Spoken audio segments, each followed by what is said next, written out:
What is happening, people, and welcome back, everybody, to In the End Zone UK.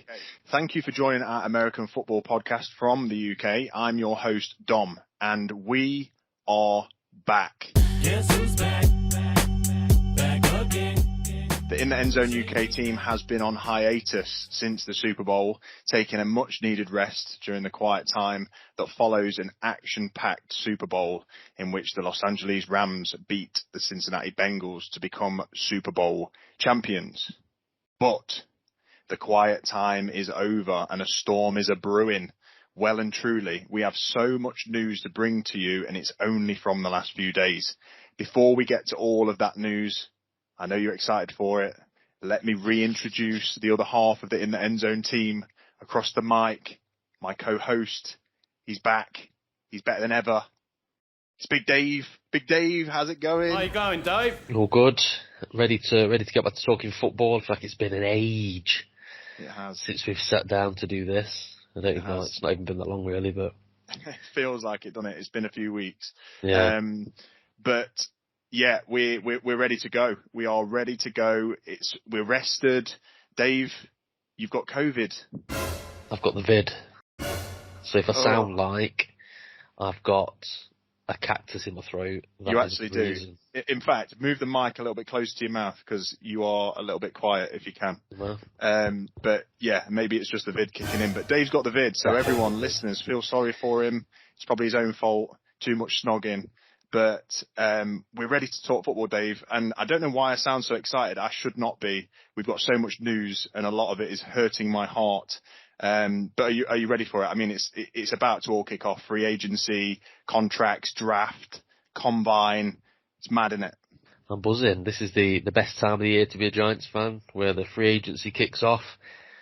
See who we draft. We always get a good draft pick, and then it goes downhill when the season starts. So I'm buzzing for the pre-season. Well, let's hope for the first time in a fair few seasons that it's not the case. This week's episode I was going to call the Combine Combined. Clever, right? See how I did that? We were going to talk about it all together. And we were going to discuss the new prospects coming out of college to enter the draft. But an emergency change is required to the title of this episode. I'm going to now call it Tags, Contracts and Trades, oh my. Tags, Contracts and Trades, oh my.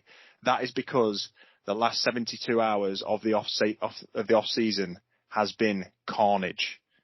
It's just erupted. Franchise tags, contracts, trades, all over the place. But one particular blockbuster trade has shaken the foundations of the NFL, and we will get to that. And it does involve my beloved Seahawks. So, Dave, where do you want to start? Should we start franchise tags? Yeah, go on, let's go. Let's go. Okay, so this section, franchise taggingtons. If nobody knows what they are, a franchise tag is a designation in the NFL that allows one player per NFL team to be set as a guaranteed player to come back on their roster. Basically, it's a contract that they kind of have to sign back to. They don't actually have to sign it, but it does mean that a team has the option to kind of veto any option of the player going into the free agency and be tagged with a contract, and that contract comes with an average salary, doesn't it, Dave? Yeah, I think it's the top three players in that, like top three contracts in that, like players category, for example. So if he's a wide receiver, he will get an average of the top three.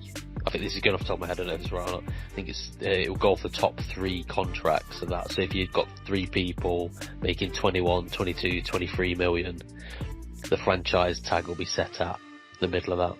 22. Nice. Okay, well that's good. And so that means that the teams that could potentially be losing players have the option, like a last-ditch attempt, to tag this player and keep them around for one more year. So there was a fair few players that could have been tagged and weren't, but we're going to just talk about the players that were. The first one, Dave, do you think this was a good decision? The Cincinnati Bengals used their franchise tag on Jesse Bates. free safety. He's now being paid $12 million a season. Yeah, he's a good player, isn't he? If he can't get a contract worked out of him, why not? It's going to be the same for all of them, to be honest with you. I don't think I've seen any absolute crazy ones where I've thought, why have they re-signed that player or why have they tagged that player?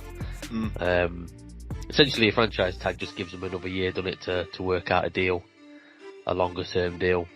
Yeah, and if you're like the Bengals, you kind of you've reached the Super Bowl, you're in a win now scenario, you want to keep the best players in your roster for at least one more run at it, right? Yeah, that's right. So Jesse Bates signed.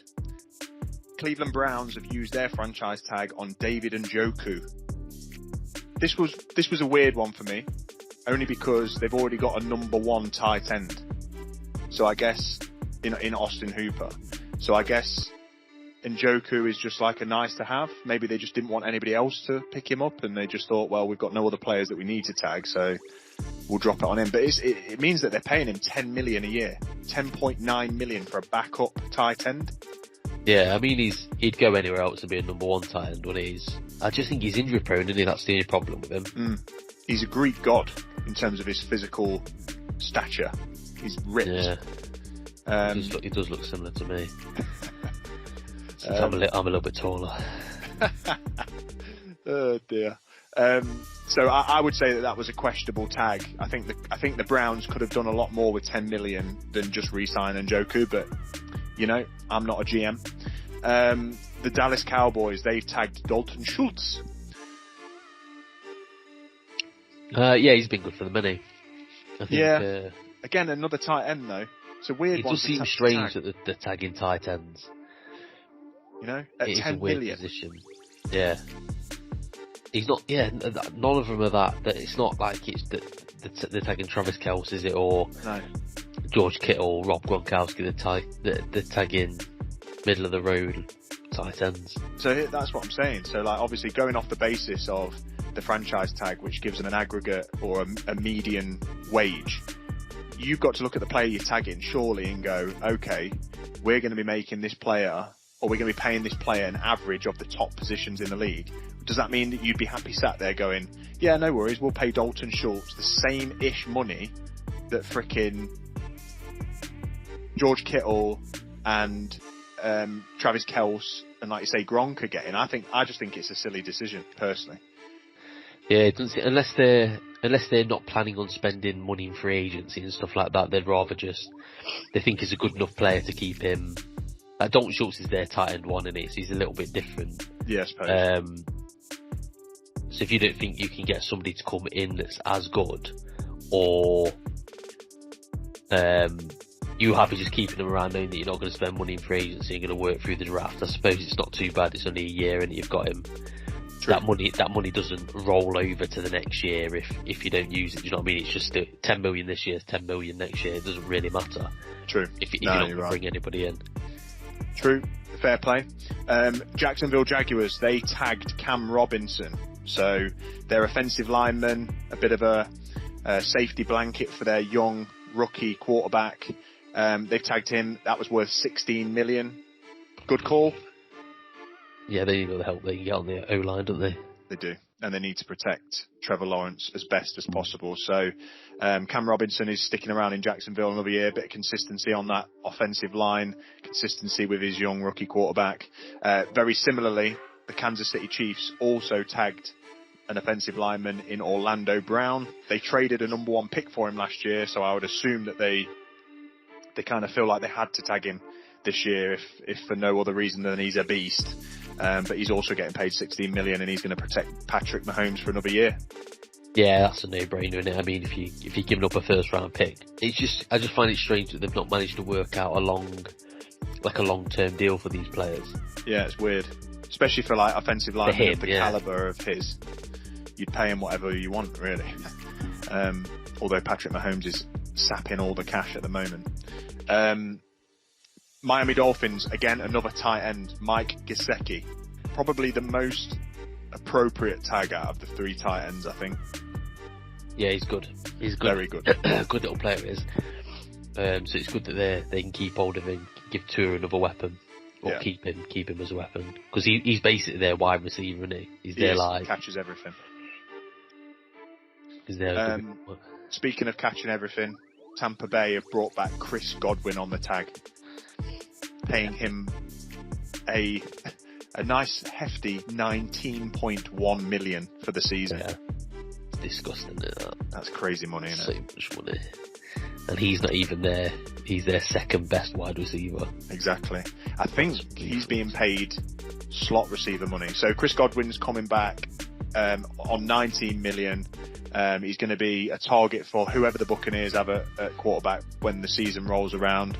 And then an additional receiver. And the last tag that was used in the NFL this year was on Mr. Devontae Adams. He's been tagged for $20.4 million for the season.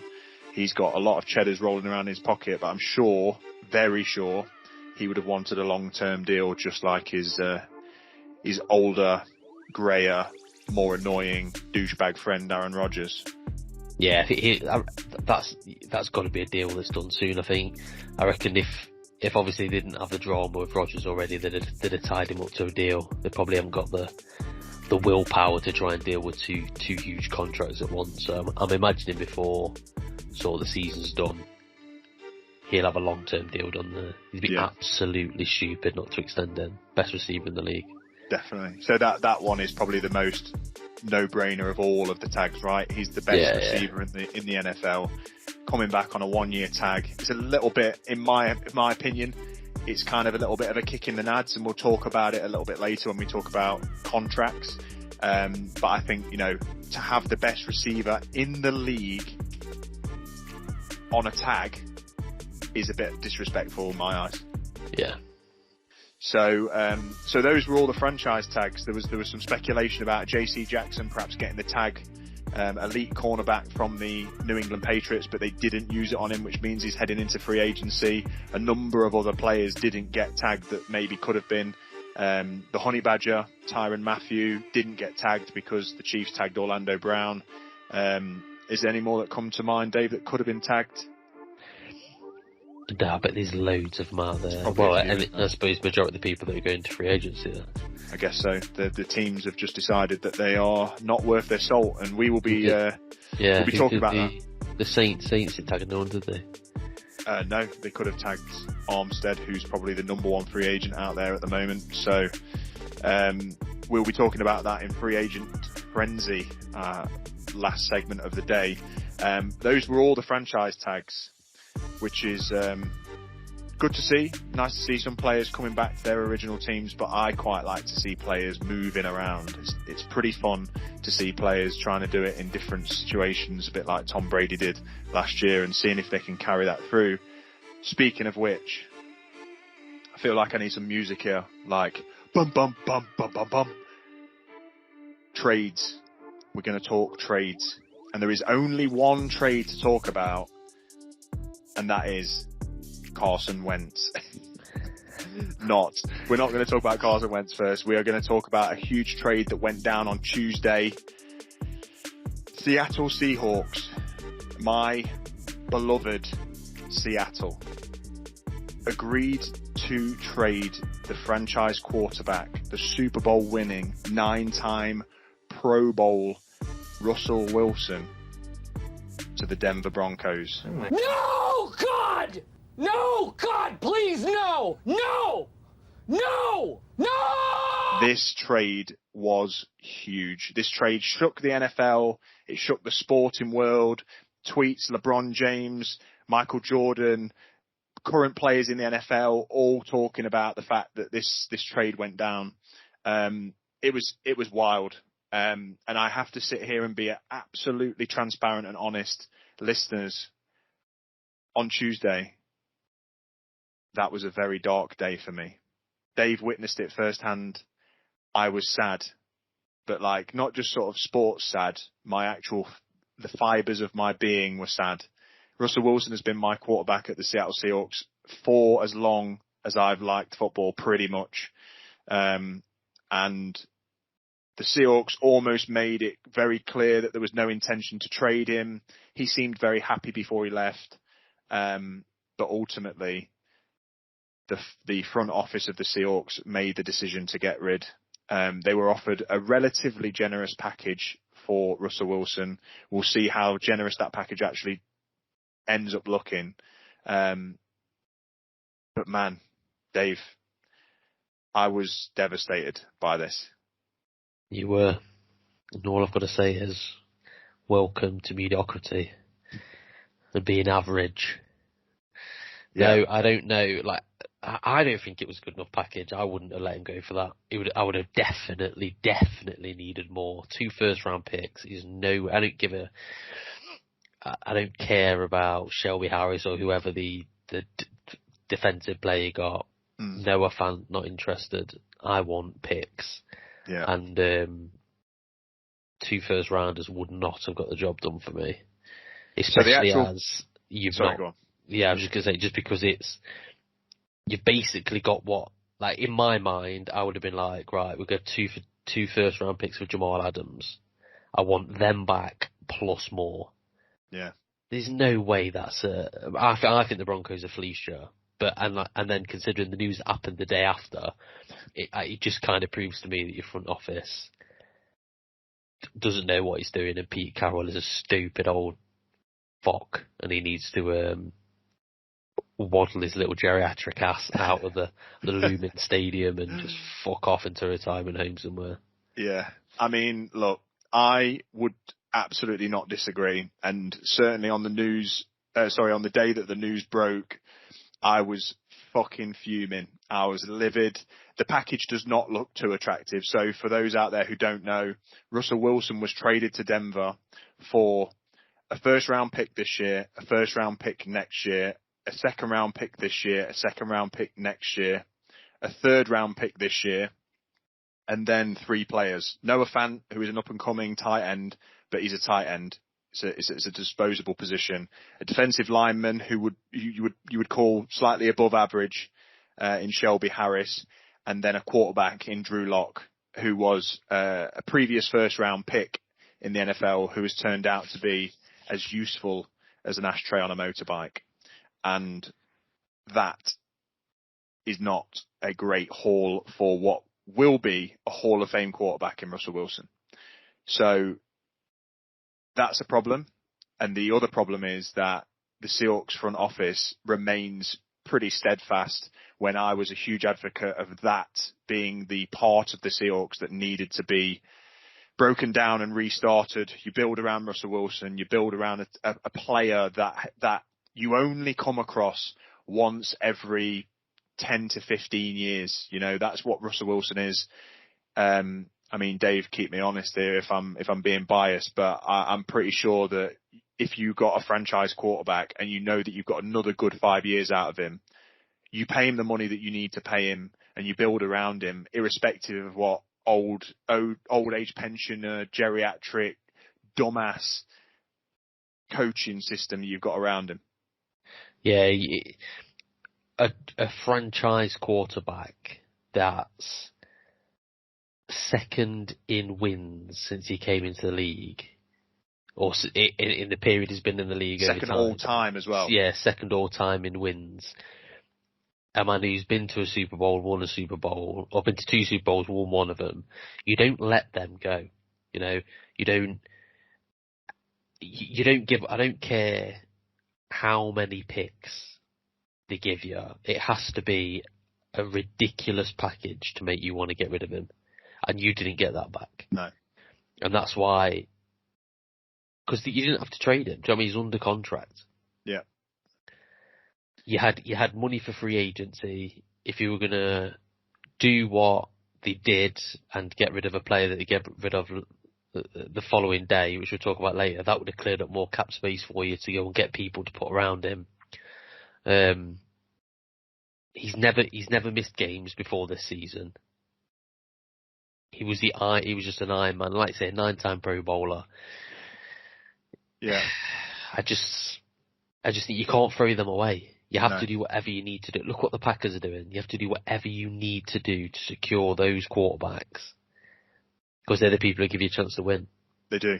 You ain't winning with a shit quarterback. No. And Russell Wilson's given us a chance to win season after season. I've had time to I've had time to process it now, considering the news dropped on Tuesday.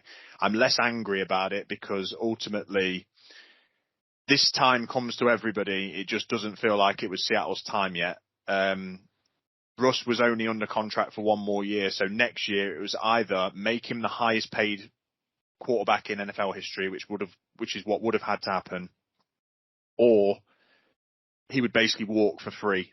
And so I think what Seattle have done is just gone, do you know what, we're going to bite the bullet because we're not going to pay him next year. For whatever reason, they would have decided to not pay him next year. They were not going to pay him next year. So they've gone, let's get what we can for him.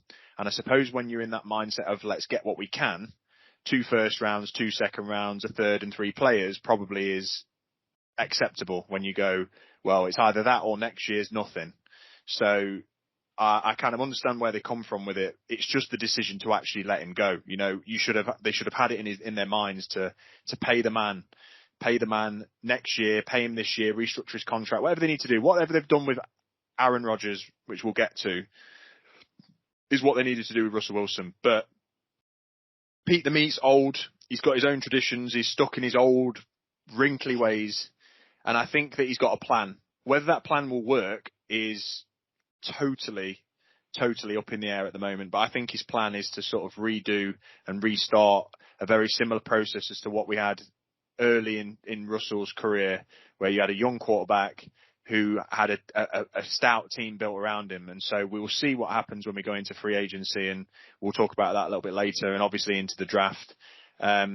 But this was huge, and it's a massive move for the Broncos as well. The division that Russell Wilson is going into, it's not fucking easy, man. That is not an easy division to be in, and by no means is he in an easy one now. He's moved from what is probably the hardest division into now arguably the hardest division.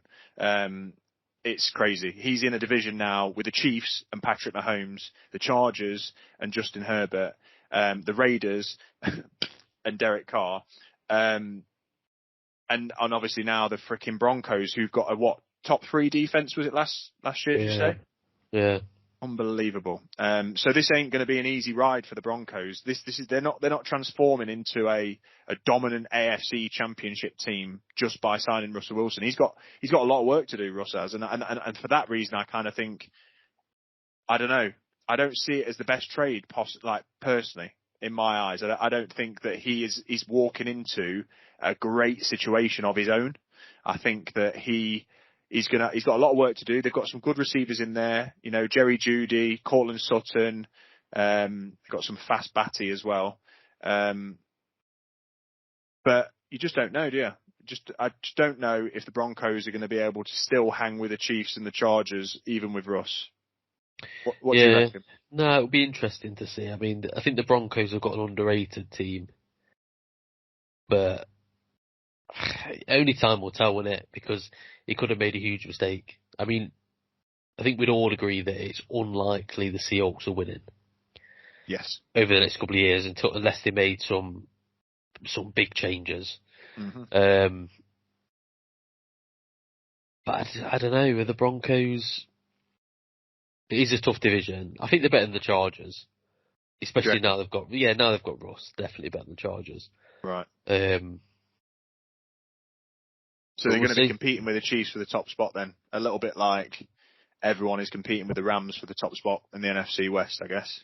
Yeah, I mean the AFC's. Oh yeah, with that division, yeah. Yeah. I still think the NFC West is a stronger division, depending on who you get in now as a quarterback. Yeah. Because all the teams are solid in that, whereas the Raiders aren't. They're not of the caliber of the other teams, are they? No, that's true. I don't really think the Chargers are, but they've just charged him. He's got Herbert, and they've got a good little team going, good young team. Mm. So that's it. Russell Wilson's days in Seattle are done. It's worth noting that Russell Wilson could have declined the trade because he had a no-trade clause in his contract. So he could have said, no, I want to stay in Seattle. I was kind of, on the absolute tripwire of hoping that would be the case at the final hurdle. But I guess if your front office decides to offload you, you're not going to turn around and be like, oh, no, thanks. I think I'll stay put and be here where I'm not wanted. So he's obviously agreed to the trade. And then it's now on to what's next for the Seattle Seahawks. And obviously I'm heavily invested in that, and not necessarily all of our listeners are, but I'll be keeping you updated as to what will happen. My 2 pence is that we go into the draft and we take a quarterback. That's what I would like to see, albeit there aren't great quarterbacks in this draft, but there's maybe some potentials in there that might be worth something. Certainly maybe worth more than what Drew Lock is worth to us right now. So, yeah. I just think like your scouts all year would have been looking at every other position other than quarterback. Yeah, maybe. There's no way they've gone through the year going, right, let's keep an eye on these quarterbacks. They probably looked a good interest in some of them, but not like teams like the Lions would have specifically been all over these quarterbacks. Yeah. So I just don't know if they pull the trigger on somebody who's Bob average because they had a good pro day or good combine, it could just bite you in the ass. It definitely could. I don't want to get hung up on the fact that I'd like to take a quarterback. I think it's more just out of desperation of wanting to see something exciting. You know, like you want to see big moves made instead of a cornerback can't really change your franchise. Pass rusher kind of can, but not really. It's if you haven't got a quarterback, there's a huge hole there, isn't there? And it's one of those that where fans like myself, you want to see that hole filled quickly, won't you? And it's not necessarily the best move. No, I mean, I think you'll be rolling with Drew Lock. Do you reckon? But, yeah, I mean, he might be all right for you. You've got the downfield threats. DK can bully people out of the way and get the ball. I don't know. We'll see. He's got an arm on him. We'll see. So that was the blockbuster trade of this week so far. If that was a blockbuster, this was a tiny fart that squeaked out of somebody else's shorts, stood next to it, which was Carson Wentz, just finding his way to another football team after a dire season with the Colts. So Carson Wentz bounced around. Well, he didn't even bounce around. He just bounced around at the Eagles between starting, not starting, being palmed off for a second round pick that was then worth a first round pick to the Colts, bounced around the Colts, getting bounced around on the pitch. And now he's found himself at the Washington, I don't even want to say it, the Washington Windsox, aka Commanders. So the Washington have actually also changed their name since our last podcast, and they're now called the Washington Commanders. One of the worst name choices I think ever. Absolutely terrible. But we won't get into that. But that's where Carson Wentz has landed up. For 2 third-round picks, Dave. Yeah, and I think you just talk us through what you think about Carson Wentz. He's gashing it. He's absolutely doctored. But I think if he plays like 70% of the snaps, the third turns into a second or something. Ooh, basically, the Colts have just seen themselves off, haven't they? Because they traded that second, which then became a first because they played him all the time. So basically, they've lost the first round pick on a quarterback they had for a year. Yeah, who was turd. Yeah, he was awful. Who lost them the and playoffs. now he's found his way back to the NFC East, so I get to see him again twice a year, and I couldn't be more happy because I feel that he's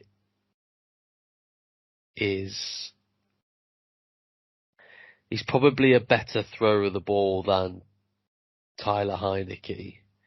But Heineke's so much more of an issue because he's got legs. Wentz has got nothing. You touch him and you're gonna break him. So I'm quite looking forward to playing the Windsox this year. You should do.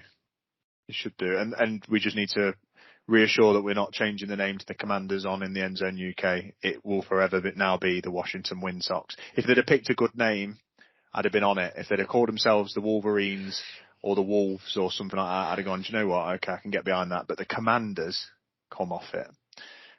So Carson Wentz has gone there, 2 third-round picks, which leaves a pretty huge vacuum in the Colts team, Dave.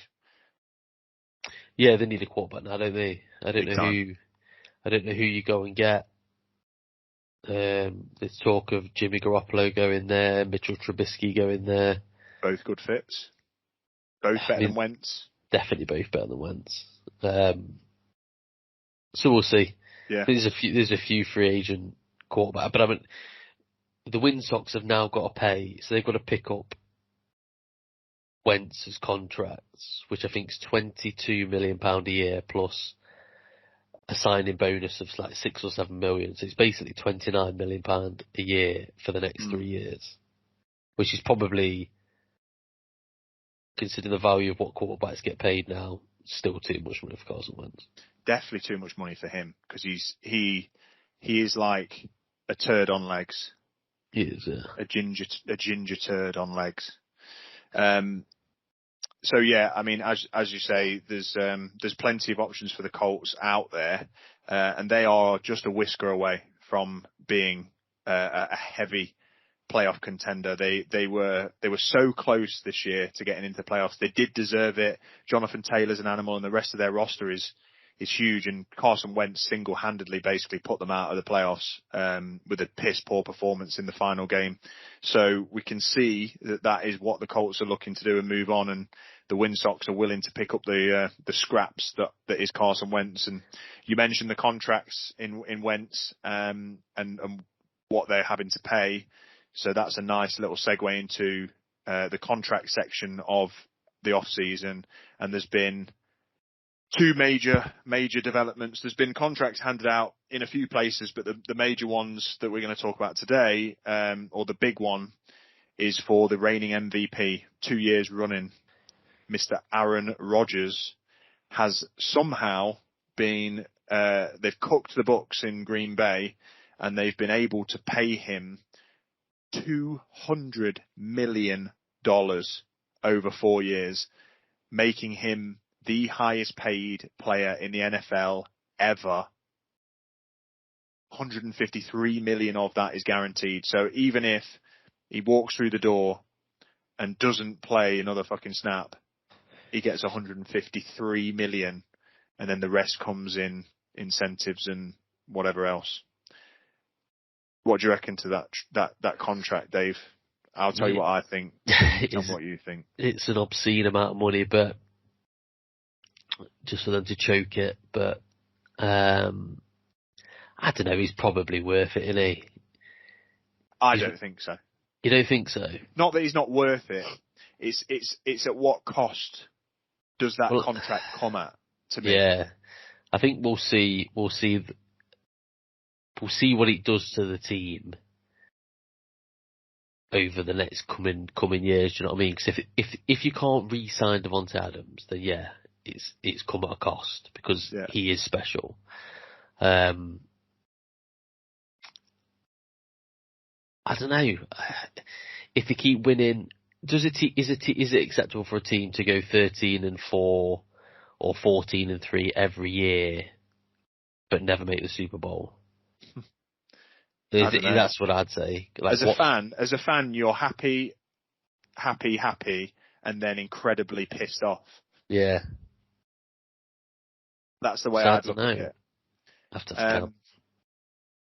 The reason why I think it's not a good deal is because Aaron Rodgers has proven this year that he is out for himself, very selfish, self-centered individual. He loves his best mates, of course. Doesn't love his family at all, but he loves his best mates. He wants them to play with him in his team. But no. I want you to play with me, but I don't want you to get paid a lot. I'll take the money so you can't get paid. But come and play with us. But I'm not going to let you be paid. Devontae, you're the best player I've ever played with in my entire career. But no. I don't want you to get paid too much, because I want that.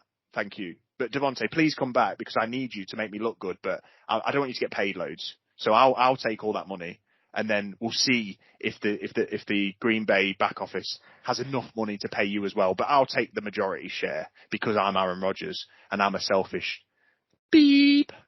And that's the way I see it. Is that Brady won countless Super Bowls because the guy just sat there and was like, "Nah, just pay me sort of above average money, pay other people around me, pay to protect me." Pay my defense so that I have to come out and absolutely sling it every year. Yeah. That's what I think. I just think that it's a rather selfish deal. He was saying that he wasn't about the money, and yet his agent has come out and got him the most money in NFL history. Yeah, that's what I mean. If it affects your team to the point where you can't have those elite level players around you, then it's just a waste of time, innit? Like you're playing. I've always said this: like, do you play to win or do you play to just to get stats? You're happy just taking money or do you want to win? And I think at the highest level, you want players who want to win. Everyone says they want to win, but if you wanted to win, Patrick Mahomes, you wouldn't have took 500 million, would you, over 10 years? You'd have took 250 million over 10 years. Yeah. And then had been able to keep a stout offensive line, be able to keep Kelsey with you, be able to keep Tyreek Hill with you. Mm-hmm. But no, they take all that money. Russ will be the same when he goes to Denver. Yeah. They have to pay him next year. He's just going to take the most amount of money he can get. And the teams wonder why they're not winning. And Brady's sat there, like, got 7 Super Bowls. You want to know how I did it? They don't take more than 25 million a year. Yeah. Because they don't need more than that. No. What do you need 50 million? What can you do with 50 million pound a year that you can't do 25 million? Win Super Bowls. That's what you can't do. That's very true, Dave. That's very true. And I think the same. I mean, I don't know. I mean, I'm never going to be in that position where somebody's offering me 50 million pound. But if they did offer me 50 million and it was a team, if I don't know, fucking the BBC came to me and were like, mate, we'll give you £1 million to come and do this podcast for us, or we can give you 500,000 and Dom can come do it with you. I'll probably send you a postcard for my yacht, but you piece of shit. I don't. Well, like, what can I do? What can I do with £1 million that I can't do with £500,000? Yeah, I hear what you're saying. And when you're talking into the realms of like hundreds of millions, it's even more obscene. Yeah, of course it is. Even more at the little end, it does matter a little bit more, but he's a man he's in his, how old is he? He's got to be 38. This contract takes him through to 42. So he's 38 now. So he's been in the league, 15 years, 16 years. You're telling me you've not made enough money in that time frame. And he's won 1 Super Bowl. And he's missed the State Farm. Do you know what I mean? Like, he's in all the State Farm commercials. I don't know. I just think that these people, if you want to win, take less. Yeah, that's it. That's all I'd say. Rodgers just needs to be less self-centered, and I think it would go a long way, because he's lost a lot of respect from fans this year just from the different things that he's done. Certainly from me, like as a player, he's not lost anything. If anything, he's gained respect because the man's a 4-time MVP back to back for 2 years. So he's not lost any play respect, but he's lost a lot of respect from me. And not that will matter one iota to Mr. Moneybags Rodgers, but I just don't like the way he's operating, and I wouldn't want my quarterback to be operating in the same manner. No, neither would I. And I'm kind of glad now, because if Daniel Jones is what we think he is, which is a fucking 10 to 15 quarterback, if he proves he's that, he'll hopefully take 25 million. And then we can afford to pay other people. We can keep Barkley. We can get a better offensive line. Do you know what I mean? We can keep it rolling. And he does seem very much like, he seems like he's an intelligent bloke, where Rodgers doesn't seem intelligent. No, he seems selfish. That is it with Rodgers. So there was that one. And then just finally, within the contract section, the Seahawks released Bobby Wagner. The 2 best players on the Seattle Seahawks team, my 2 favorite players of the Seahawks all time, were released in the same week, traded and released. Bobby Wagner was released to make money, like as in room on our salary cap, and the fact that Russell Wilson's gone. Bobby Wagner was the last player left on the Seahawks from the squad that originally won the Super Bowl in 2013. And so he's gone now. We probably save about 17 or 18 million in cap space. And that was also so devastating. And I can't understand that, Dave. I can't understand why you'd cut a player and not trade him, apart from the money aspect. Yeah, I mean, they must have asked around. You don't cut a player of that caliber unless you've asked around and nobody's willing to. And we're in the same boat with Bradbury. Yeah. If people are offering if people aren't offering for him because his contract's 20 odd million, then you cut him and you save, I don't know, 12 million or whatever, you have to swallow 8 million of it, but you save 12 million, and they're not arsed, are they? No. The player still gets his money, and yeah, they move on to pastures new. He might end up in Denver with Rusty Nut Wilson. Yeah, well, he's definitely on the list of free agency landing spots that we'll be looking at after this in the free agent frenzy section. But yeah, Bobby Wagner is also gone. The violins are out for me and the Seahawks fans, the 12s across Seattle Nation and the world. It was a sad day, a very strange and sad day to see Russ leave and then be very, very quickly followed by Bobby Wagner. It seems like Seattle's front office has lost the plot, and I'm hoping that they've got some kind of plan. And that brings us to the end of our contract section. Aaron Rodgers, $200 million. Bobby Wagner, cut. The agency opening up. This is where players who have not been tagged or players who have not been given the outstanding contracts like Aaron Rodgers has been given, go into essentially a free agency pot. That means that they are players that are open to receive contracts, long ones, short ones, big ones, small ones, usually hefty ones from any teams in the NFL. They are open to negotiations, and we've got a fair few of them, a fair few of those free agents. That's why it's a free agent frenzy, and it is an exciting time of the year. What I'm going to do is I'm going to throw some players at you, Dave, that are hitting free agency, and I want you to tell me where you think the best landing spots are, and feel free to throw a few my way as well. So, free agency frenzy, here we go.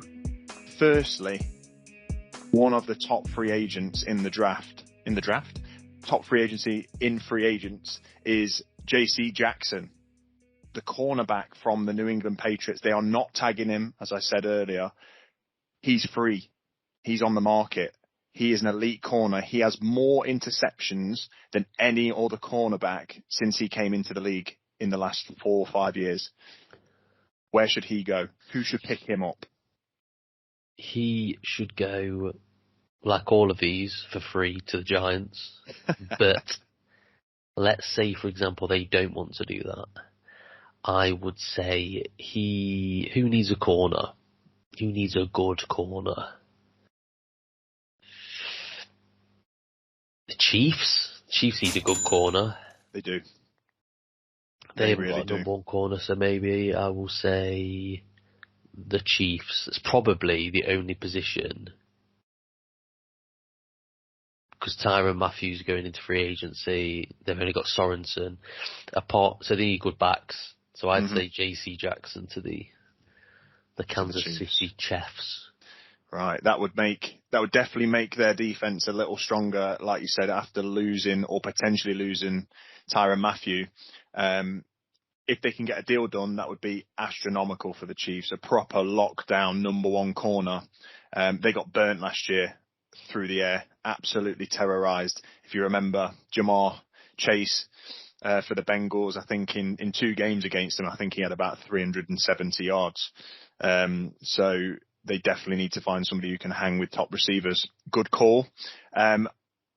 Straight off the back of that, you mentioned him. I'm going to throw him at you, and I'm going to go with Tyrann Mathieu from the Kansas City Chiefs. They haven't tagged him. He's a free agent. Safety. Strong safety, but can play free safety. Can also line up in the slot. Where's he going? I'm going to say, actually, to the Giants. Jabril Peppers tore his ACL at the end of last season. We're not going to pick his contract up, it doesn't look like. So that leaves us without a strong safety. And I think the Honey Badger, although he is getting old, he plays with passion. And I think he'd be a good fit with Logan Ryan and Xavier McKinney to shore up our back end, as it were. So I'm going to say to the Giants. Wow. Well, we do know that you like to shore up your back end, Dave, and the Honey Badger would absolutely do so. That's a good call, actually. Have you probably got enough cap space to make that move, right? We will have, yeah. Yeah. Good call. Nice, like it. One more from me, and then you can chuck a few at me. How about Bobby Wagner? I would like to see Bobby Wagner go to the Broncos and team up with Rusty Wilson. Yeah, they need a middle linebacker, so why not? They really do. They really do. And they've got quite hefty amounts of cap space. Probably makes sense. I'd imagine all it would take would be for Russell Wilson to get on the phone to Bobby and say, yo, come try win a Super Bowl in Denver.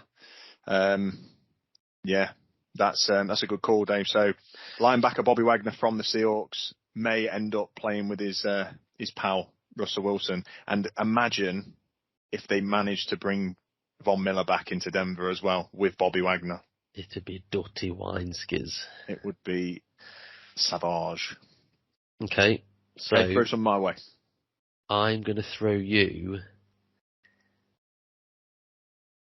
the man, the myth, the legend, Rob Gronkowski. Okay, Gronk. I mean, if he dares to play football without Tom Brady, then I think Gronk's got a couple of places where I think he'd excel. He's amazing anyway, but I think if he was catching passes from Josh Allen at the Bills. With Dawson Knox as well. Yeah. Josh Allen at the Bills. I think Gronk, he's a blocking tight end. It means that they could maybe start to get their run game going a little bit, which I personally think the Bills just need to balance a little bit more to become like a fully, they're about as across the board as a team can be, right? They are as stout as a team can be. Receivers, amazing quarterback. They've got a decent running back, but they just don't run the ball as effectively.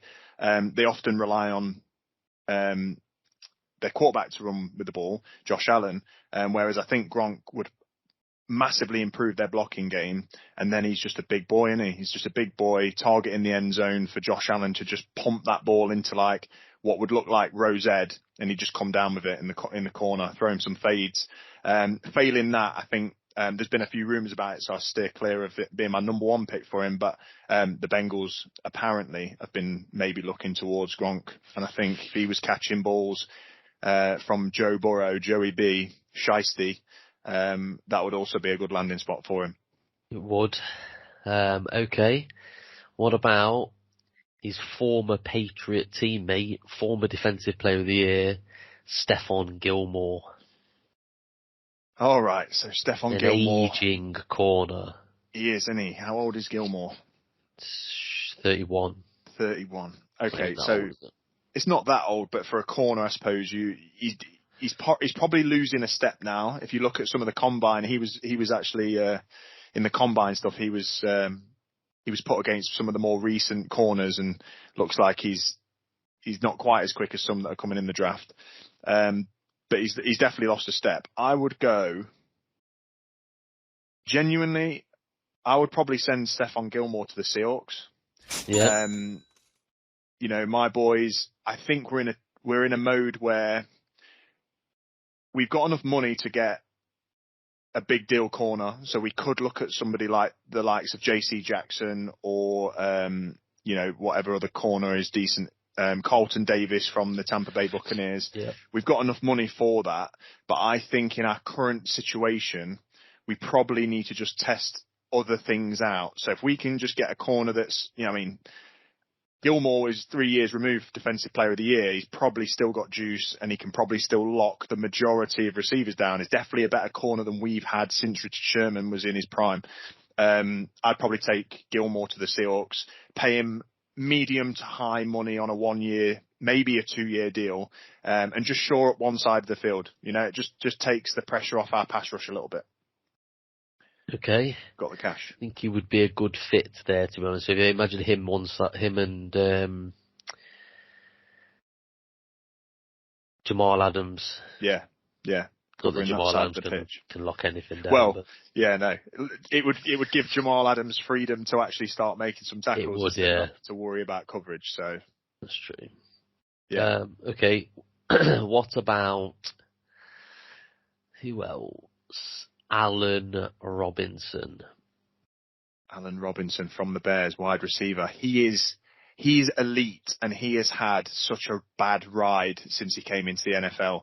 He's such a good receiver, and he proves it every year, no matter who the fuck's throwing to him, apart from this year maybe because Justin Fields just tuck and run.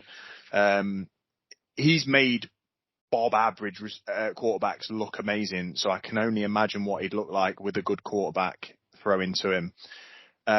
I would go with Allen Robinson landing somewhere like they haven't got a quarterback at the moment, but I just think it would work, and they've got so much cap space. I'd say the Colts. He would be their number one receiver at the Colts. That'd be nice. I could. Where else could I see Allen Robinson? Probably the Colts, I would say. Yeah. I'd go there. I think what would be immense is if they could clear enough cap space if he was potentially to get a deal at the Packers. And I think that would potentially make the Packers Super Bowl, like just that would win the Super Bowl. If they had Allen Robinson and Devontae Adams, they'd win the Super Bowl. I can almost guarantee it. Yeah, I was going to say that the Packers, I think, are the best location for him because he'd be dangerous with a man who can actually throw the ball. I mean, Rodgers makes Alan Lazard look good, and he's basically a better version of Lazard. Yeah. Tall, 6'4" receiver. Yeah, he's a beast. He's a great receiver. Okay, throwing back to you. I'm going to chuck you edge rusher. Looked like he was going to lead the league in sacks after the first game last season and then fell off a wagon. Chandler Jones. Where would you put Chandler Jones in the NFL? Who needs a pass rush?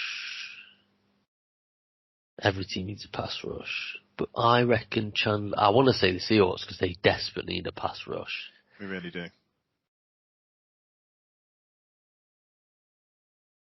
But I don't know. I think maybe just stay with the Cardinals if he was going to stay there. He's not going to, is he? So I don't want to pick that. I think he's unhappy. I think he's been wanting out for a while. I mean, you can say the Seahawks. That'd make me feel happy. I'd take Chandler Jones all day. You do need a pass rush. Yeah, okay. I'll say the Seahawks. They've not had a lot going for him recently, so they need something to tick him over. So yeah, and we've got cash. Let's say the Seahawks. Yeah. Seahawks picking up 2 people from this free agency pool. Okay, let's go with this is the number one. He's the number one free agent in the list. So where would you send Teron Armstead? To the Bengals. Offensive tackle to the Bengals, yeah? Yeah, they need the position they need the most, besides probably another corner, because Eli Apple is rotten to the core.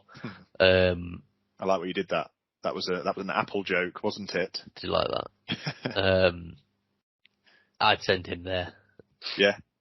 Yeah, they need an offensive line. If they can keep Joe Burrow upright, imagine what he could do. Yeah, that would be immense. And do you know what? I think Teron Armstead, he's 31. He's probably got a good 4 years left in him as a left tackle. If you wanted to go to a desirable place, prior to this year, maybe Cincinnati wouldn't have been the place. Ohio is not a place you want to go in general. Not that I've been, but I've heard it's a dumb poll. But if you wanted to go to a team that's Super Bowl ready, he's probably going to want to go there ahead of, the Texans need a guard, the Seahawks need a tackle. But if you've got, say, a deal worth, I don't know, $60 million on the table from the Seahawks or $55 million on the table from the Bengals, you're probably going to go to the Bengals anyway, aren't you? Yeah. I would. 100%. So nice. And then one more. Last one from me. And maybe if there's a few left, you can chuck them back at me. But this is your boy, Odell Beckham Jr.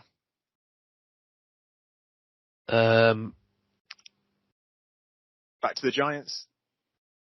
No. I don't know where he'd fit in. You'd love it. You'd love it if he came back. I would love it if he came back, but I don't think for him it would be the best move. I think for him, so he's just torn his ACL again.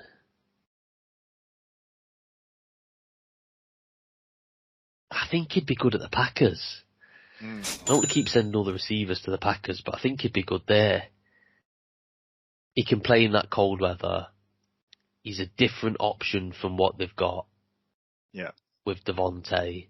He's a run after catch man, isn't he? Really, you could throw him some slants and stuff. And yeah. So I'm gonna say the Packers. Nice. That would be huge. I personally think Robinson would be more of an impact than Odell. Yeah, in fact, you know what, I'm going to change it. We keep fucking saying the same teams. I'm going to send him to somebody who hasn't got a receiver at all, and I'm going to send him to Jacksonville. And he's going to work alongside Trevor Lawrence. Okay. Revised free agent frenzy. Last minute. Took your finger off the buzzer. Jacksonville, yeah, that would be a shout because it'd be nice to see Trevor Lawrence with his Odell. I mean, he could be a true number one if healthy, but certainly a good option to have. So that's a really good shout, and they've got loads of money. So if you wanted to get paid, then Jacksonville's the one. Okay, throw me a couple, and then we'll move on to some breaking news that's just come in as we're recording this podcast. Okay.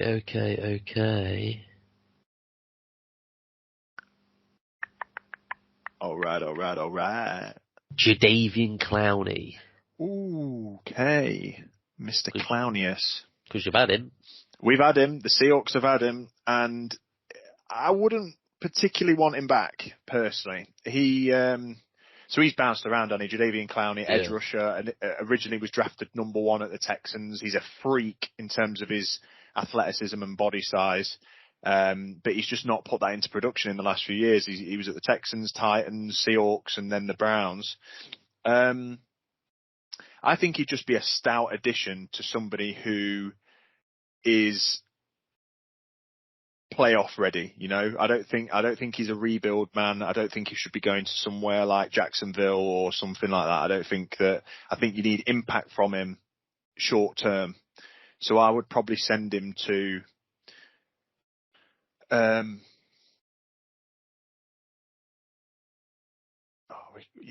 Ravens. Okay. Ravens. Yeah, I was going to go Chiefs, but we've thrown one at the Chiefs. I think the Ravens have been their pass rush was almost non-existent last year compared to how it has been over years past, and that was due to them losing like Judon and Calais Campbell not being full form and things like that. So I would send Jadeveon Clowney to the Ravens, give them a bit more of a stout pass rush. I think they're close, you know, like when Jamal Adams, when Lamar Jackson is healthy, which he wasn't for so long at the end of last season. They're a deep playoff contender, and he's just one of those that I think that Harbaugh would be able to get the best kind of production out of. Okay. Mr. CTE himself, Antonio Brown. Mr. CTE, harsh but true.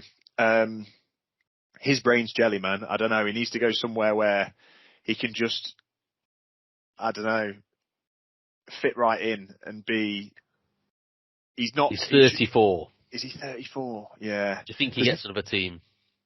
I don't know. I don't think I'd be skeptical to think he gets another team just because of how bonkers he is. You know, he's rolling around trying to buy teams with Kanye West and stuff like that at the minute, or Yee, whatever his name is, Yeezy, Westy. So yeah, I don't think that he's in the right frame of mind to be picked up by a team. If he was to go somewhere, if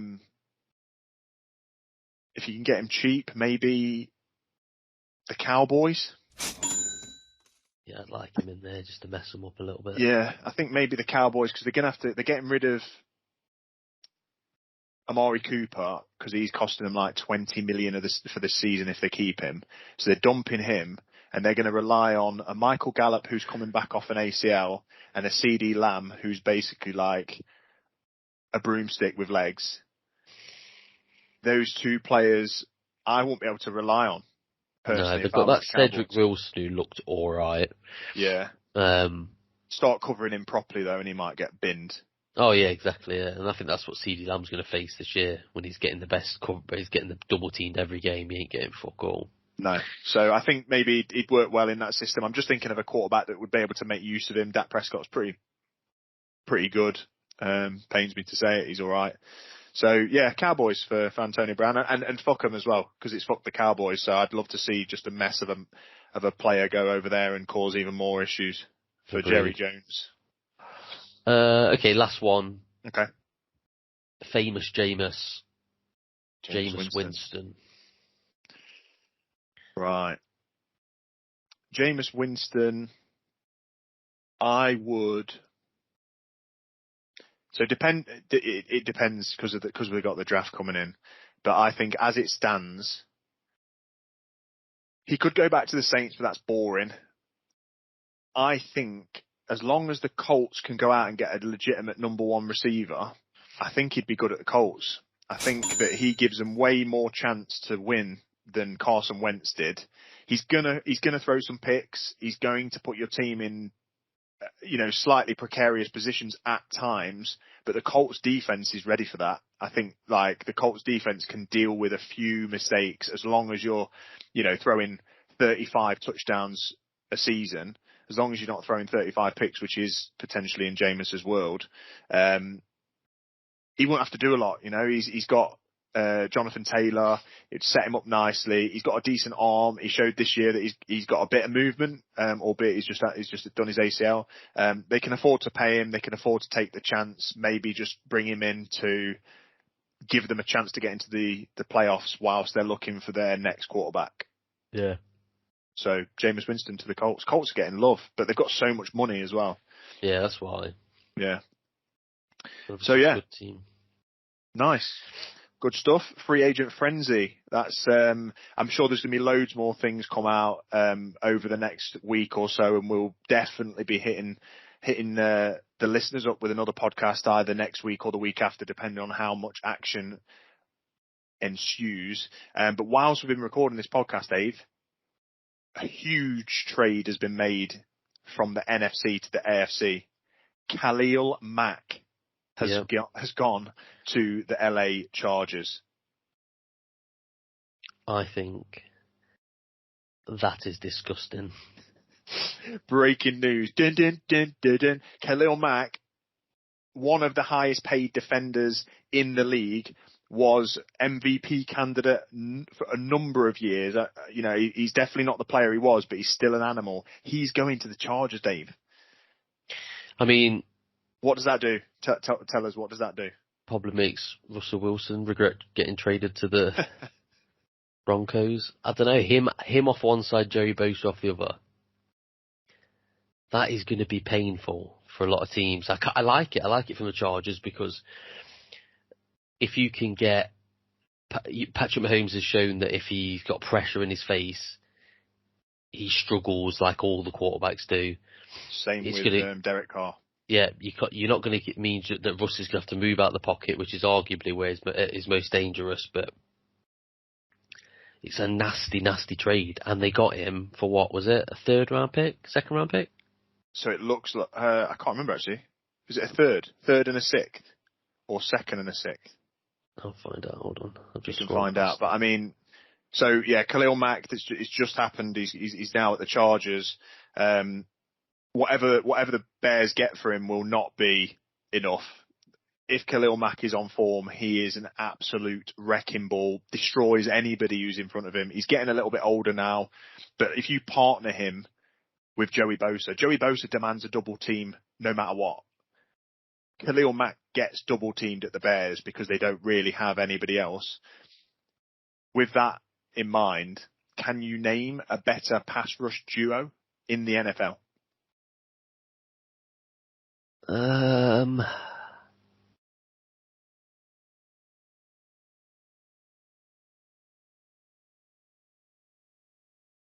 I mean, Donald and Von Miller have got to be up there. That's true. You don't know if Von Miller's coming back.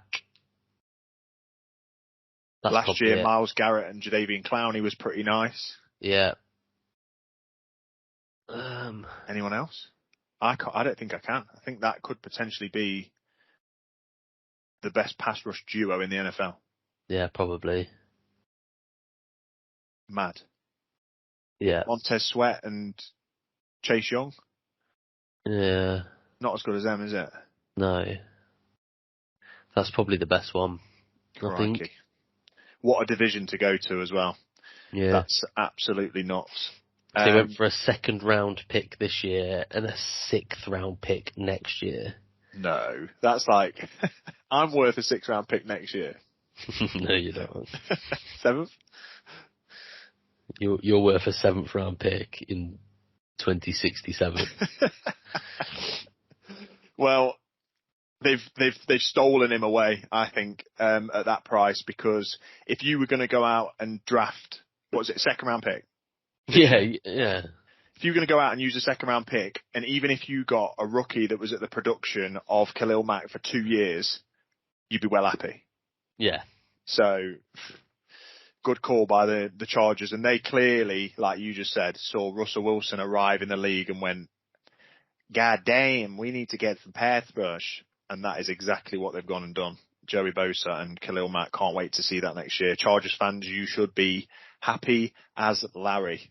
It's going to bring some heat to the AFC West. And that, I think, is everything, Dave. That's all we've got time for today. It's nice to be back. It's nice to be recording this podcast again. Make sure, listeners, you go and have a look at our Instagram page. It's In the End Zone UK. Myself, Dave, and a special guest, Cameron Azy, Cam Robertson, have done our own versions, first draft of the mock draft this year. So we've picked 32 players that are going to be picked by the teams in the NFL Draft 2022 this year. Go on the page, have a look. Basically, we looked and watched the combine, all the rookies that were available, and we've sent them to their respected teams depending on position needs. So go and have a look. Let us know what you think. By all means, give us some shit, post comments. We don't mind. It's good to know. It's good to see.